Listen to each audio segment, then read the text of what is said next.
Assalamualaikum.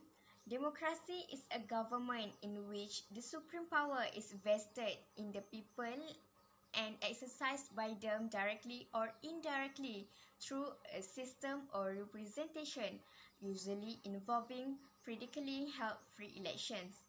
Democracy also is known as a political unit that has a democratic government. Government is the means by which state policy is enforced, as well as the mechanism for determining the policy of the state. A system of government refers to the collection of political institutions by which a state government is formed or a form of state governance. In democracies, all citizens in a country can vote during elections for members or political parties that they choose. Such as in Malaysia, we have the Pilihan Raya Umum (PRU). During the PRU, people will elect members in democracies who will sit in the parliament. Parliamentary elections are held at least once every 5 years, usually concurrent with state elections for state assemblies. It is democratic mechanism for selecting suitable members to fill the positions of legislators, executives, and local government. Political parties are people's organizations with common ideas about how to run a nation or region. It is how to handle employment, education, scholarships, business, cheaper housing, assist savings for all the citizens, and improving the economic positions of the country. Various political parties have different ideas about how various issues should be addressed by the government. Democracy is the people's government, by the people and for the people.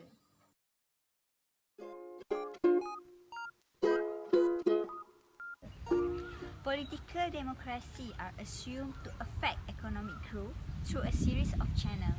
The positive change of democracy to economic growth, such as delegation of authority and regulation of social conflicts, heavily outweigh the negative effect, especially when compared to autocracy. A 2006 meta-analysis found that democracy has no direct effect on economic growth. However, it has strong and significant indirect effect which contribute to the growth. Democracy is associated with higher human capital accumulation, lower inflation, lower political instability, and higher economic freedom. Democracy is closely tied with economic growth, like education level and lifespan, through improvement of educative institutions as well as healthcare. If leaving out East Asia during the last 45 years, poor democracies countries have grown their economy 50% more rapidly than non-democracies countries. On the other hand, democracy hinders growth by reducing the physical capital accumulation and less robustly by raising the ratio of government consumption to GDP. In other words, a country that undergo democratization do not necessarily experience economic growth. There are multiple factors such as political stability, political institution, social insurance, government capacity, religion, and many others may influence the outcome. It has often been maintained that political democracy has negative impact on economic growth, particularly in less developed countries. However, a very strong and negative impact of democracy on growth can be demonstrated only for nations where government revenue exceed 20% of GDP. I swear, there is no effect at all.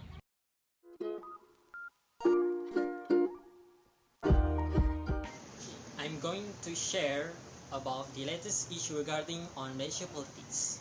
First is about Malaysia Budget 2021.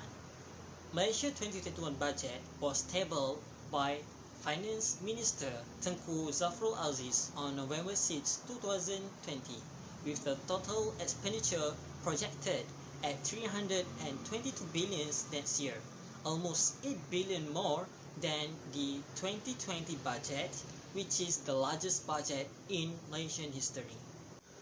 The fund will be distributed to various segments and industry nationwide, with main target to improve the welfare of people and boost the economy that have been badly battered by the coronavirus pandemic.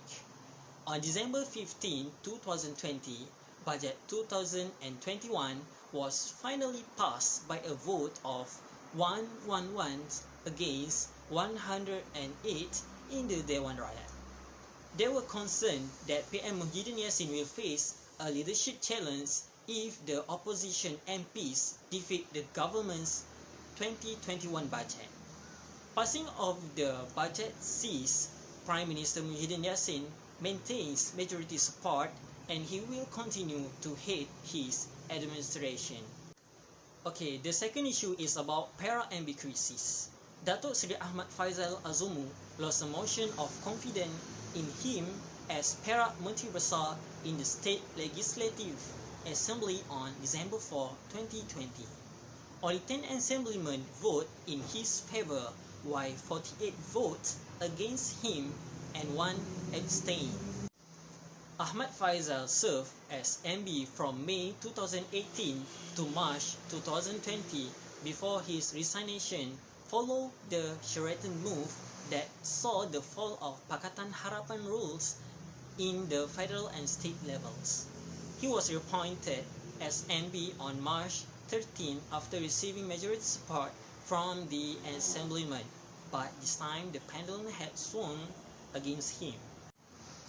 Perikatan Nasional has agreed to back Para-UMNO Chairman Datuk Sarani Muhammad as the 14th Para-Menteri Besar.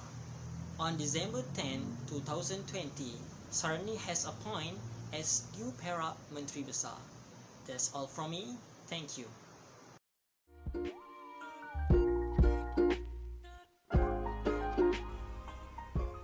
Hi, Assalamualaikum. I'm Muhammad Akil Hakimi bin Abdullah from AT222 and I'm going to explain on how politics can affect economy in Malaysia. Politics can affect economy by the political turmoil that happens in Malaysia. As we all know, on 1st March, Malaysian Prime Minister Muhyiddin Yassin began his tenure. More than a third of Muhyiddin's cabinet minister announced were politicians who served in former Prime Minister Najib Razak's scandal-tainted government, which raised doubts about Muhyiddin's ability to lead the country. The legitimacy of his government is also being questioned, saying it is not from majority vote but from parliamentary coup. This political turmoil have shaken market confidence on Malaysia. Investors become uncertain whether to invest on Malaysia or not due to this unstable political situation. So the second factor on how politics can affect economy is by fiscal policy. There are two types of economical policies, which is monetary policy and fiscal policy. Monetary policy often managed by central bank to influence economy by changing the interest rate and money supply. Meanwhile, fiscal policy, on the other hand, is how government influence economy by using two tools, which is government spending and taxation. This fiscal policy can be seen in practice through package rancangan ekonomi prihatin rakyat, also known as prihatin, prihatin tambahan, pelan penjana that cost the total of RM295 billion to protect life, support business and as well lifting back Malaysia's economy. Okay, that's all from me. Thank you.